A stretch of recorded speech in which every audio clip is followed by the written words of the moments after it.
Well, thanks everyone for joining us today. Really excited to have Jeff Kirdeikis from TrustSwap joining. Really want to thank the TrustSwap and Chainlink communities for joining us on this live stream today. The goal of this Q&A is to allow the community to learn more about TrustSwap, learn more about Chainlink, and learn more about the integration between the two. The agenda for today would be about 20 to 30 minutes long. We have some questions already ready to go. If you have some, feel free to drop them into the YouTube chat. We'll try our best to get to them. If we don't, we'll definitely drop the links to join both of our communities and happy to answer those afterwards. So without further ado, yeah, Jeff, would love if you maybe want to just introduce yourself and tell us a little bit about what you're working on. For sure, yeah, thanks Keenan. So yeah, my name is Jeff Kirdeikis, Canadian guy, been in crypto for a decent amount of time.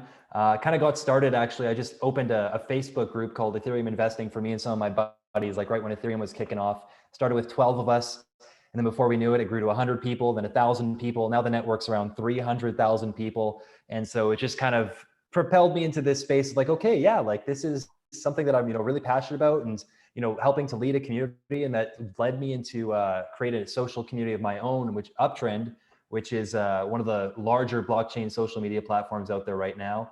And Uptrend actually kind of led me into creating TrustSwap in a weird way. So all these things have just really flowed together really effortlessly and nice. And so yeah, I got into crypto for the whole ethos of being able to shift power from the middleman and the corporations back to the people.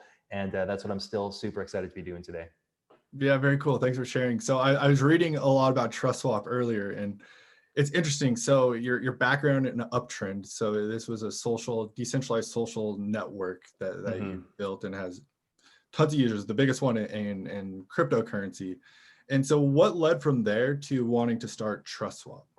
Yeah, so, Uptrend, well, essentially, when a project has tokens, we wanted to do an OTC deal. I'll just kind of cut to it. I won't give the long story. So we had some tokens. We wanted to sell some tokens to an investor. And the investor obviously wanted to buy a large amount, and he wanted to buy them at a discount. That's really standard for projects to be able to do.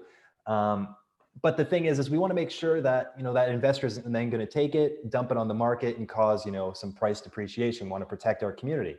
So we said, hey, listen, what we want to do is make sure that it's vested over a period of time to, ensure that there's not going to be a single event. So what do we do here? And they said, well, we can use a lawyer, and they're going to charge 5 to 10% in fees. And I said, well, that is absolutely insane. I'm like, your job, because they're kind of like an OTC company. I'm like, your job is OTC. I'm like, what smart contracts do you use for this? And they said, well, we actually don't have any. And so I said, that's insane. I'm like, I would assume that was like the #1 easiest smart contract to build. So from that moment, I was just like, I got to build something. So that's where it all started. TrustSwap started as just an escrow service to bridge the gap between, venture capital and institutions to crypto companies, crypto projects, and the crypto market at large. Very cool. Yeah, that's crazy. The story, and like those are the best entrepreneurial projects. It's coming from a problem that you actually need to use. So that's smart escrow, right? Do you want to maybe kind of talk about your kind of product offerings and what you're focused on at the moment? Sure. Yeah. I mean, there's quite a list of them out right now that we're building and that we're working on. So the ones that we have on right now are the smart locks and the single and multi-event payments. So just super quick to break those down. So for example, if you have an investor that's investing into a project, you can make sure that, okay, you're not going to give them all the tokens up front, because, if you're launching a project, that creates the potential for them to sell immediately. So if you vest that over time, that spreads it out, has them long-term in the project, that's a net positive for everybody. Then you can also do team token locks, so the teams can lock up their tokens and have those vest over a period of time. Now, disclaimer, team token locks, investor token locks don't audit code. They don't ensure that more tokens can't be minted. They're just one tool in the toolbox. So it's not like an end-all be-all scam prevention, but it's one thing that just helps projects, get a little bit more validity and gives investors a little bit more confidence knowing that, tokens are locked and vested over time. And then finally, the one that we have live right now is also the single event payment and the multi-payment. So similarly to how you can do team locks or investor locks, you can do that for anybody. You don't have to be a team or an investor. You can, allocate tokens as, for example, like employee payroll. And then single event payment would just be, if you want to send a gift to somebody on their 18th birthday, you could set that and just forget about it. So I'm a huge fan of the multi-payment because it makes it way easier for, my life as a CEO, the accountant's life, just set it, have it rolling, and, you don't have to worry about it. So there's a lot of applications for these couple really simple softwares. Yeah, it's really interesting in like the whole time-based aspect, and how there hasn't really been something like that ever created until now with this. How many people are using that escrow service, and how much money is kind of going through that? For sure, yeah. So the escrow service will be live within the week. We just got our audit back from Hackin very recently, and so we're just putting the final touches on it and launching with escrow. So we have the locks and the multi-payments going, and so we've been live for about 10 days. So the volume isn't staggering at all. We're still establishing ourselves in the marketplace, getting some volume through there. So it's nothing like millions of dollars on a daily basis. But with the implementation of these escrow services, we really do feel that we can get to that millions of dollars of daily volume actually fairly rapidly. We have integrations with exchanges to be their OTC desk, for example. So, you just, if you want to sell like $10 million worth of Bitcoin or buy $10 million, putting a limit order or a market order is not always the best way to do it. You're going to have some crazy slippage. And so that's why these exchanges have OTC desks, but obviously you don't want to trust an exchange with that amount of money. So you'd rather trust the software. So these exchanges can then white label our escrow solution, so they can earn like 2 basis points on top of whatever fees we have. And also we're going to be really pushing this to these OTC desks that I was talking about earlier, that deal with VCs and institutions that are doing millions of dollars of deal flow, because they're losing tons of money on those fees. And they don't want, they would, if they're used to paying, let's say 1.5 or 2%, and now they can offer a service that charges 0.7%, where they're actually earning 0.2. Well, they're going to do that all day. So we're implementing a lot of cool stuff for these people to be able to leverage our software to make money, like a ton of it. And so I think that's really going to help proliferate it into the ecosystem, so that, we just have an API that they can plug in, and then off to the races we go. Yeah, it's a huge problem, and saving a lot of people a lot of money. So you also have Launchpad, which a lot of people are really excited about. Do you want to maybe talk a little bit about that project that you guys are working on? Totally, yeah. So the TrustSwap Launchpad kind of came to be as we started realizing, like, hey, you have team token locks, investor token locks. We're looking at something that we're building called DICOs, which is event-based payments, meaning that the team only gets paid if they hit milestones. And we started to realize, we're like, all these things kind of come together to form what could be a fair style launch that has, things that make it more safe, not 100% safe, but more safe for participants in these token sales. And so we're like, well, why don't we just do a Launchpad where we can, offer these projects using these services. And so that's what we have. We have the TrustSwap Launchpad. It's a competitor, I guess you could say, to the Binance Launchpad, but it comes with a lot of other features that Binance doesn't have. It's also decentralized, so it's not, jurisdictional. And then the system that we have to get in, that we're building, is actually super cool. So I'm actually really excited about it. If you're staking swap tokens, let's say your average stake over the last 60 days is, 5,000 tokens. Well, you're going to earn 5,000 NFT lottery tickets. You can then put those lottery tickets into the draw. And then if you get selected, boom, you got a winning ticket. The cool thing is these 5,000 tickets are transferable. You can buy more to increase your chance of being selected, sell them off if you don't want to use them. So that's very cool. And then even if you get like 10 tickets selected, well, you got 10 winning tickets, so you can sell off those tickets. Or if you're like, oh, I didn't get selected, you could then go and buy a winning ticket to be able to participate in these Launchpad projects, because they're not doing big raises. We're making sure that the raises they do are fairly small, so that, it's very easy. Like, just to look historically, like the last one sold out in 20 seconds. So we'd like to keep that trend alive. So we're doing small raises, so not many people can get in, like 400 people. So we're trying to create this ecosystem within the Launchpad, leveraging NFTs. And I think a lot of people, including myself, are really excited for it. Yeah, that's one thing I noticed, is that you guys have created this community around all these products. You got a lot of different offerings, and they all kind of create this ecosystem within TrustSwap, and fascinating. It's very, very cool, everything that you guys are working on, and yeah, really excited for it. So I'd love to like kind of dive into the technology around this a little bit. And Mm. and then we've been working with your team. And so what is the relationship with Chainlink, and how are you using decentralized oracles within TrustSwap in these applications? For sure, yeah. So essentially, whenever a transaction comes in, if people want to lock tokens, if people want to use the escrow services, whatever the software is, there's going to be a fee associated with it. And one of the options to be able to pay is in Ethereum. So, the price of Ethereum, we need to be able to fetch that off the blockchain. So we need to use an Oracle. And so that is why we've integrated with Chainlink, because it just provides a really nice, easy Oracle solution. Very cool. And so like from your own personal opinion, like how have you seen decentralized oracles kind of work with DeFi and help grow DeFi?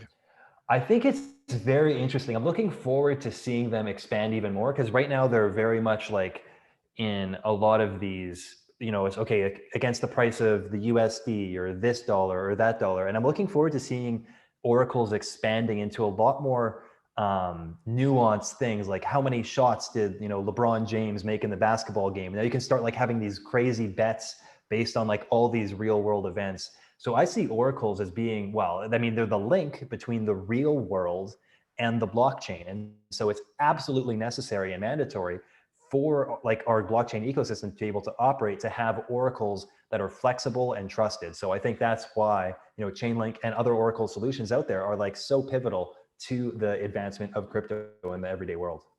Yeah.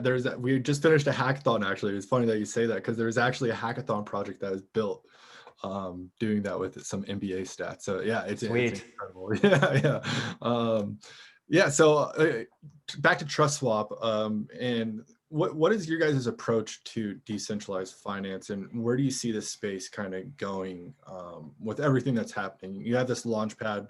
There's obviously a lot of different stuff that's kind of coming out. There's a lot of noise. How does TrustSwap kind of plan to kind of minimize that noise and use this ecosystem to kind of filter that?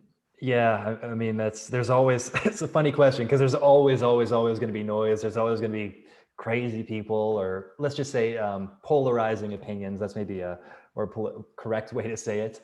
But essentially what we just really want to do is build software, and we want people to use the software, like escrow services, crypto subscriptions, like these are multi-billion-dollar industries. And, we don't need, a 4chan shill army to make sure that we're doing millions upon millions of dollars of volume through these contracts. Like it'll just happen of itself because it's a value proposition. So I think, a lot of people, who might have, seen the way that TrustSwap interacts, and, we go pretty heavy on marketing. I feel that like it is important, but at the same time, it's not necessary because the ecosystem is going to really thrive regardless of the noise and what happens externally, because all the volume that goes through our contracts, and that's in bullish or bearish times, we feel that we're positioned kind of like an exchange. It's like, people are going to use escrow, whether it's bullish or bearish. People use an exchange, whether it's bullish or bearish.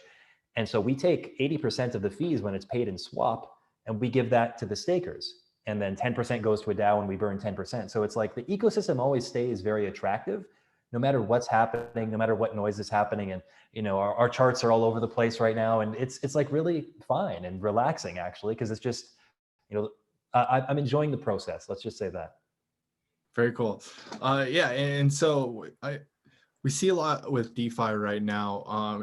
And you talked about NFTs. Where do you see like NFTs again kind of fitting into TrustSwap, and where do you kind of like see this space kind of expanding over the next 6 months, 12 months? Sure. Yeah. I mean, NFTs, like obviously for the Launchpad, so we'll have those NFT tickets where you can, buy and sell opportunities to, win a Launchpad participation space, or, you can buy and sell the golden ticket, which likely will have more value there.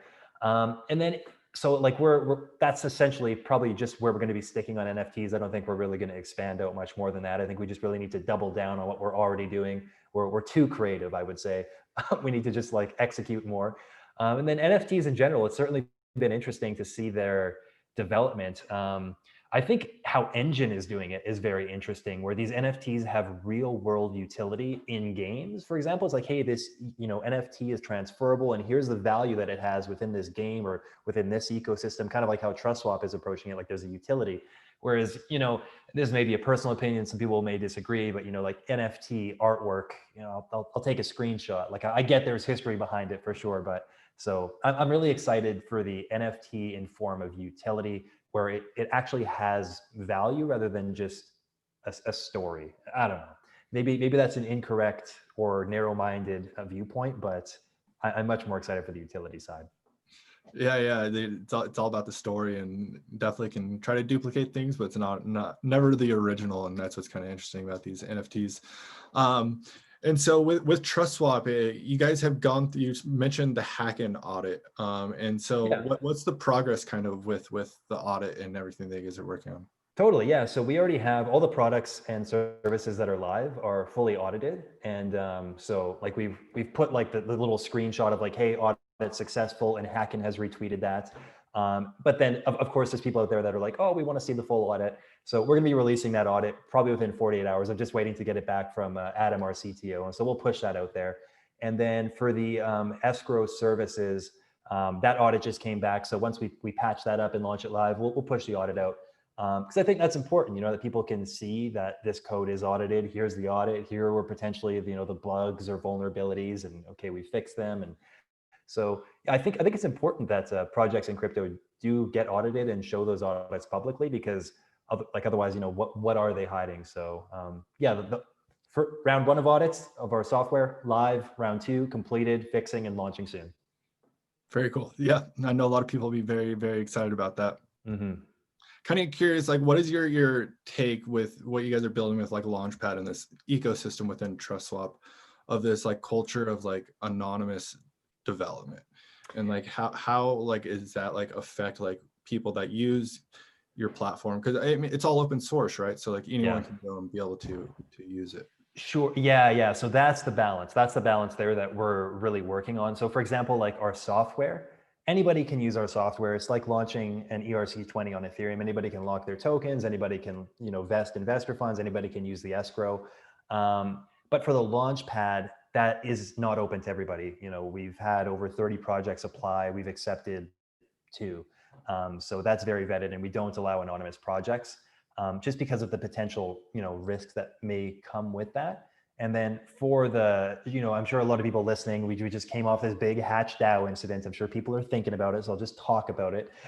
So we're going to be actively working when, you know, anonymous projects or even non-anonymous projects are using our software. I'm going to be a lot more diligent in our PR strategy, in not having to announce these things. A lot of feedback we got when we said, hey, you know, Ethereum allows anybody to mint an ERC20. People said, yeah, but they don't make announcements about these projects using the software. And so we said, you know what, that's a valid point. And so we've pivoted our PR and marketing, and we're just going to focus on the software, on the building, and yeah, just providing, we want to make sure that nobody's, you know, losing their shirt.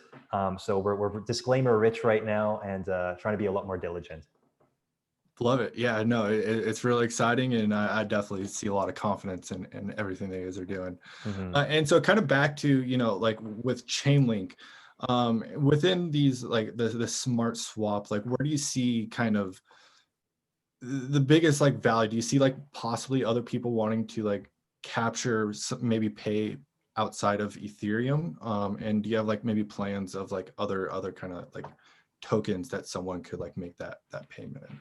Mm-hmm. Yeah, right now our 2 payment options are in ETH and swap. We may introduce a stable coin option, because we are, for crypto subscriptions, I think that's very, very relevant, as you know, you want to pay in a stable coin, and the receiver might want to receive in a stable coin. So that's one thing for sure.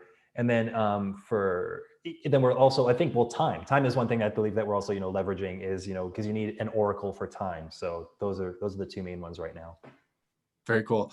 Yeah, and I'm glad you brought up so smart subscriptions, because I think this is, something that even probably on your social network, that someone could be wanting to use like a subscription, and in the future, Netflix, different things. Do you want to maybe talk about this project that you're working on? Totally, yeah. So this is one that I'm very, very, very excited about, because I think this is the one that's going to will absolutely proliferate TrustSwap into the awareness of not only the crypto community, but also the mainstream community as a whole. So crypto subscriptions, essentially, it'll be a little snippet of API that you can paste onto your WordPress website, paste onto your blog, hopefully integrate into Patreon, really anywhere, like put it in your newsletter, put it in your subscription, like anywhere. You can plug it in, and now you can accept crypto for the services you're providing. Because, you know, even in the crypto space, there's tons of people who don't accept crypto because they're like, listen, if I'm, you know, having a monthly thing, I'm going to have to ask these guys to pay every single month in the emails, and then I'm manually checking, did they pay, didn't they? So essentially, you know, let's automate that, have a full dashboard. Here's what subscriptions you have as a user. And then as a, you know, service provider, okay, here are all the people who have subscribed. Here's how much time they have left. Here's when they're running out. And then being able to pull that data and integrate it with your own database to say, okay, yes, push the email to these people. Don't push the email to those people. So that's what we're really working on, and I think is really going to take off in a big way in terms of public perception. Is our the smart subscriptions, because it's a viral thing. Being able to pay in crypto, I think, is very, very cool, and just it hasn't been done at scale before. So I'm excited to roll that out.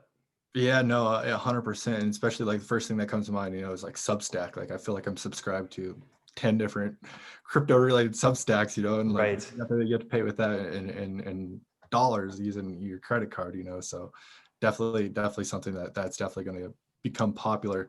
If people want to follow your product roadmap and want to ask questions to your team, what's the best way to, I know you're very active on social media. Where's the best place to kind of just have a conversation with you and get answers?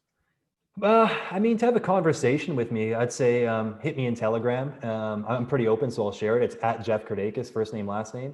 And then, yeah, to link in with TrustSwap, I believe it's the exact same, at TrustSwap on Telegram. Our Discord is a great place. Our Twitter is a great place. And all those links are found on TrustSwap.org. So yeah, pretty simple. We're always open to conversation, and yeah. Very cool. And so what else is like on your product roadmap? And I guess like where, is there anything else that maybe that we didn't talk about that you want to say to your audience and fans? I mean, we have a lot on our product roadmap, so I don't want to, you know, make it seem like we're spreading ourselves too thin. But you know, we're knocking one thing off one at a time. But also in the pipeline, we have wrapping as a service, which I'm quite excited about, because then that'll allow essentially people to take a token on Neo or a token on Stellar or whatever chain, wrap it onto Ethereum, and now not only can they interact with the TrustSwap contract, use smart subscriptions, you know, the escrow services, they can also interact with the entire Ethereum ecosystem, including MetaMask and Uniswap. So I think that's a huge value add to be able to really loop Ethereum in at scale and really propel that forward. And then also we're working on our proprietary DEX with leverage trading, but again, that's a massive undertaking. So that one's going to take a little while, but it is underway. Great. And then I guess like anything else, is there anything else that maybe we missed that you want to let people know? I think that's good. I think that was nice, short and sweet, and I appreciate the time. Thank you. Yeah, no, this is great, Jeff. I'm really excited for everything that you guys are building, and I can't wait to see the future. Right on. I appreciate it a lot, Keenan. Cool. Thanks, Jeff.